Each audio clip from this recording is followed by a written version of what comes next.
What's up, guys? This is Nanish from NMfoodscience, and today on this platform, I will be discussing about the one of the most confused ingredient, or might be one of the important ingredients which everyone must know, as it's been widely used in our food industry from so many years, and it's maltodextrin. Here today, I will be discussing about what is maltodextrin, what kind of food that maltodextrin contain, how it is made, are there any side effects of consuming maltodextrin. I will be discussing about the benefits of maltodextrin, if that ingredient had some side effects as well as benefits. So is it better to consume that maltodextrin or not? If it is better, or if we can consume it in a healthy way, how much it is, or are there any healthy substitutes? So all these things I will be discussing here today on this platform. So maltodextrin is a white powder. It's kind of a white powder which has been extracted from corn, potato starch, wheat. It's been extracted from potato, corn, wheat, and all these things. It has been extracted with the help of a method called hydrolysis, in which it has been treated like all these respective plants or starchy potato has been treated with the enzymes, salt, regulatory acids, and water, and the end result after all this hydrolysis process we get is a fine powders which are tasteless and can be easily mixable in the water.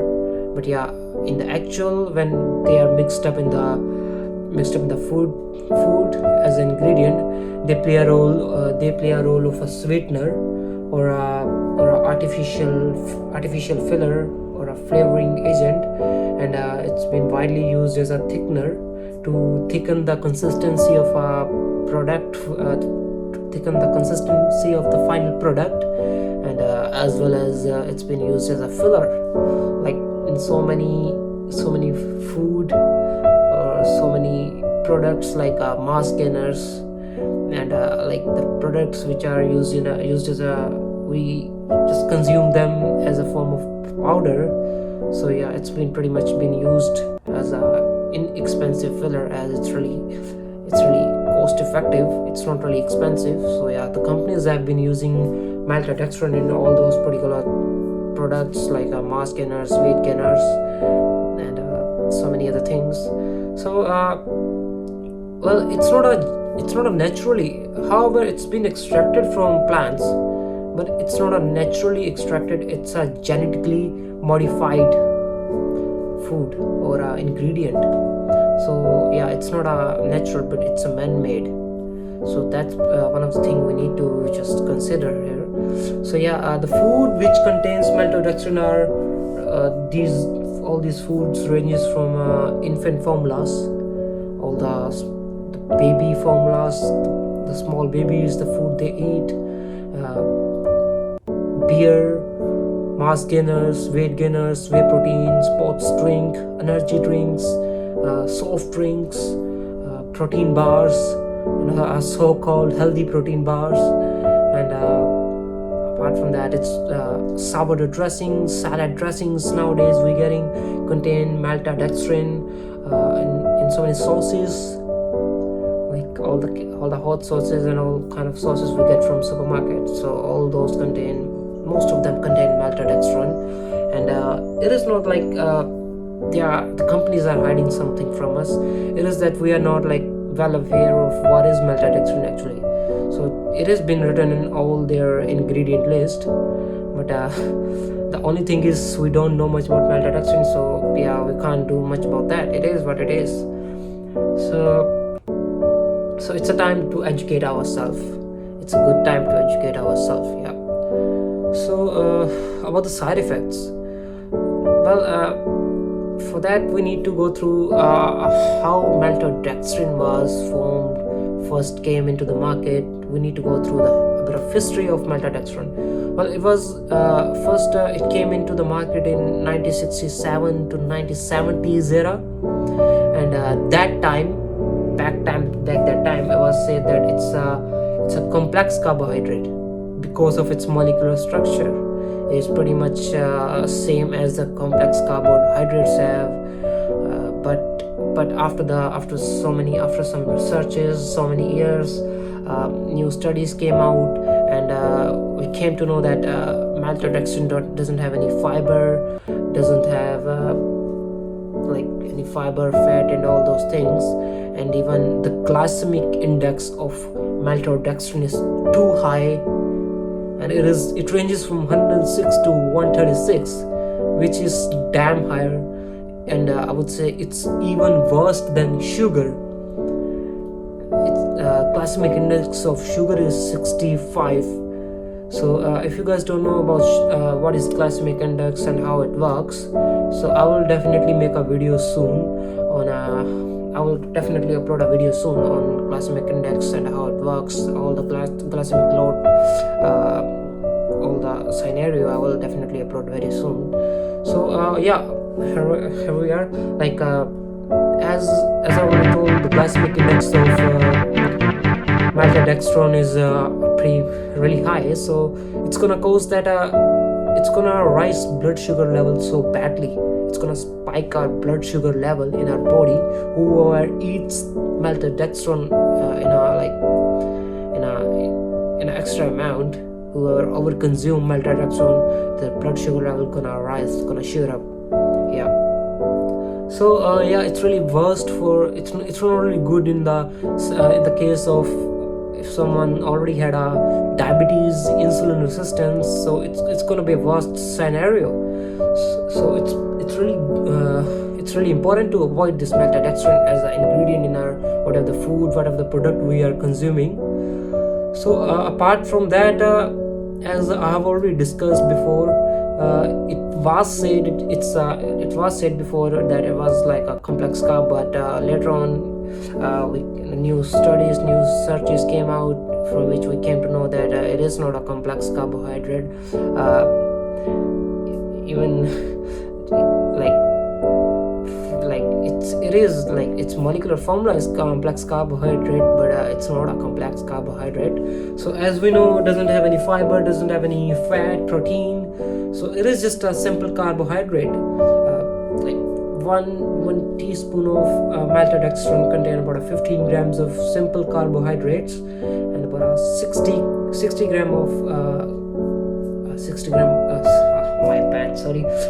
calories. Yeah. So it doesn't have any fiber, doesn't have any fat, no sugar, no multivitamins, like no nutrients. So it is not really good for your health. And all it's gonna do is once you're gonna consume maltodextrin, your blood sugar level gonna spike up, your glycogen level gonna fill up, and if you won't do any kind of exercise, if you won't burn out that energy, it's gonna be stored in the form of fat. You're gonna simply gain weight. You're gonna be obese, and in the worst scenario, you might get affected with diabetes, pre-diabetes, insulin resistance, and even though there have been so many studies which have linked maltodextrin with like severe chronic diseases like Alzheimer's, arteriosclerosis, arthritis, sclerosis, and one of them, it really causes inflammation in your body and not really good for you. As at the end of the day, it's just a simple carb, and if you're not burning out that carb, you're not doing any kind of exercise, not doing any kind of movement to burn out that carb, it's gonna be stored as a fat, and it's not really good for you if you're like not following a healthy lifestyle.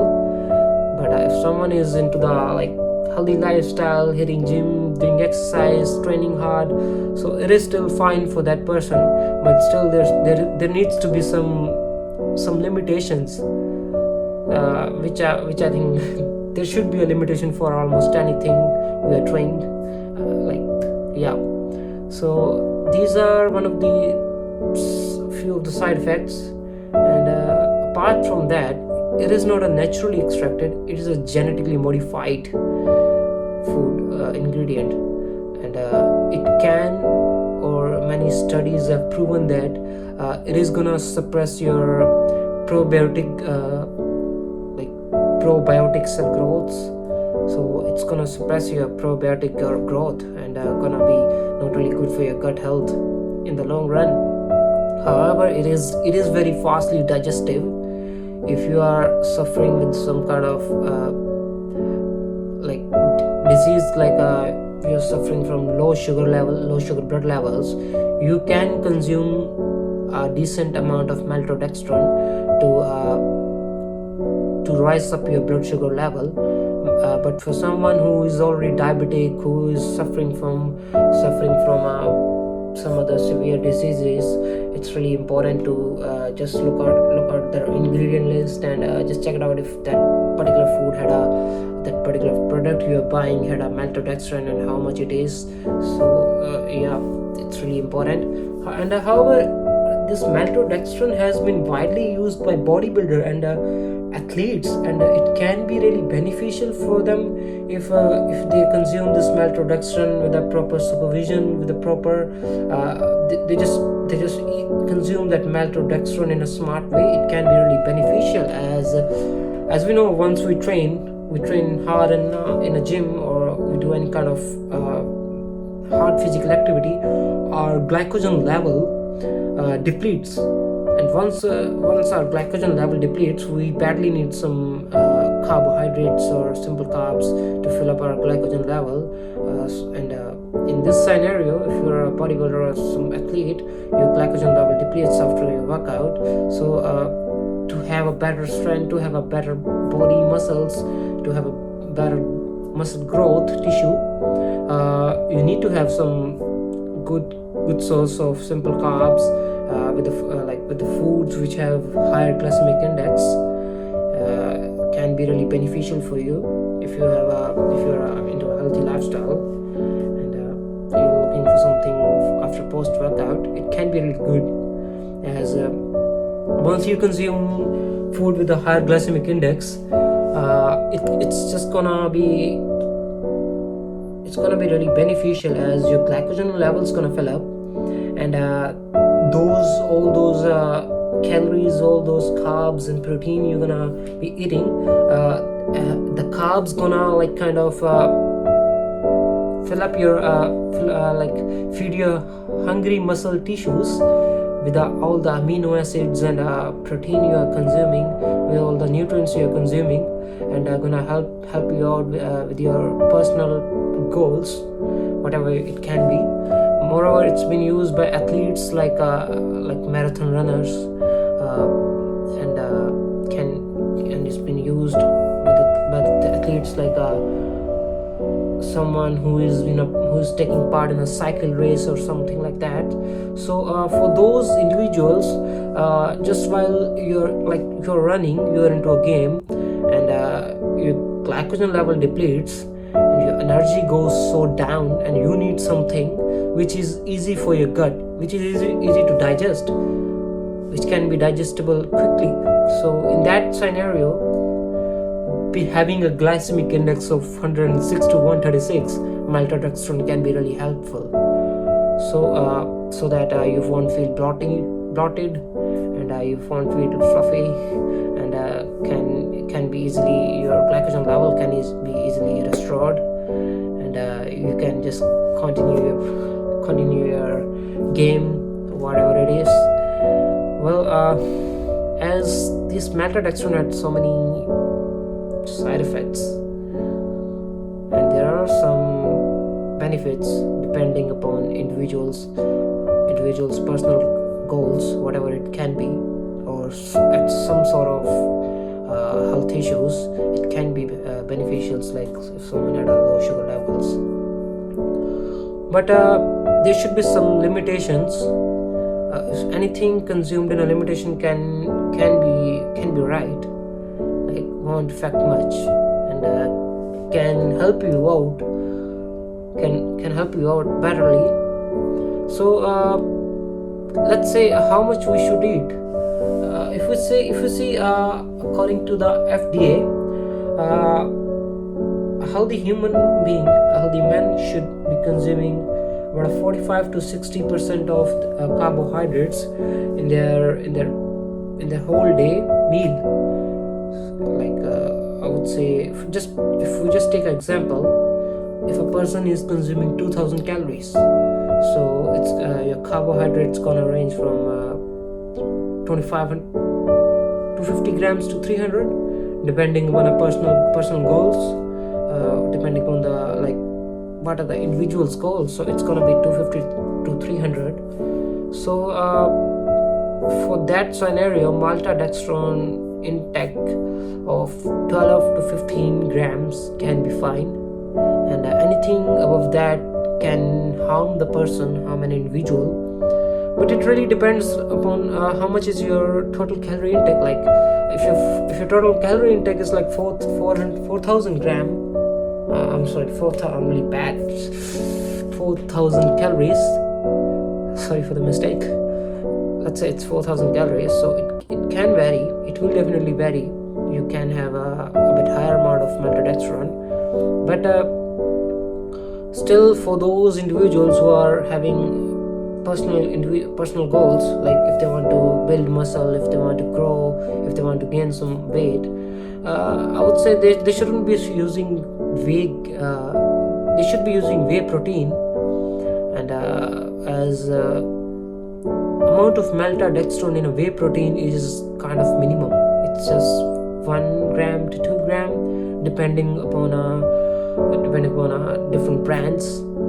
But however, maltodextrin in mass gainers, weight gainers is like it's a massive amount. It's like as they are really cheap, and those weight gainers, mass gainers are really cheap. So what companies are doing, they're just adding inexpensive filler, inexpensive thickeners to your weight gainers, not any kind of healthy ingredient which is gonna help you in your personal growth, in whatever the goal you have. So it's not gonna really helpful. And instead of consuming those weight gainers, muscle gainers, we should be focusing on the things like we can make a weight gain shake or mass gain shake, muscle gain shake at home using whey protein and so many other fruits, and try healthy nuts and all those things, and we can achieve a better health using that. So at the end, I would say we need to eat smart. We need to we need to be accountable for whatever we are eating, and just need to check out how many carbs we need to eat, when we need to eat simple carbohydrates, what time we need to eat complex carbohydrates, depending upon every individual's schedule, like every individual at different timings and all those things. So but for the first thing, everyone needs to understand what is simple carb and what is complex carb, and what are the benefits, and what actually simple carb do and what complex carb does. I know the video is getting really longer and longer, and I can't really explain about simple and complex carb over here, so I will definitely make another video for that, which I will be posting soon in a kind of a detailed video for that. So yeah, everyone needs to be smart, eat healthy, and just try to avoid maltodextrin. And if you have some personal goals and you just want to eat that maltodextrin, you can exchange that ingredient with some other healthy substitutes like stevia. It's a kind of sweetener which won't affect your glycogen level, which won't shoot up your insulin, which won't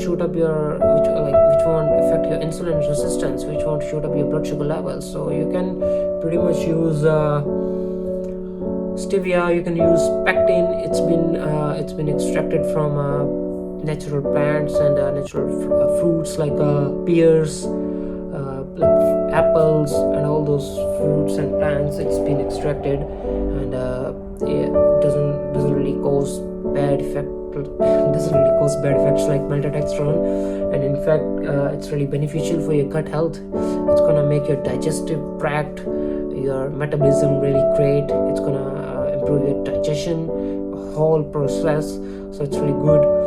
Apart from that, you can use honey. It's a natural sweetener. You can use honey, but still it's a sugar, so you need to eat smart. You need to count how much calories your day, you can, like, how much sugar you can have in a day, and that must not exceed about 30 grams per day, and that should be a limitations. Yeah, that's pretty much it. That is pretty much it is. Thank you guys, thanks for your time. Hope my videos really beneficial for you guys.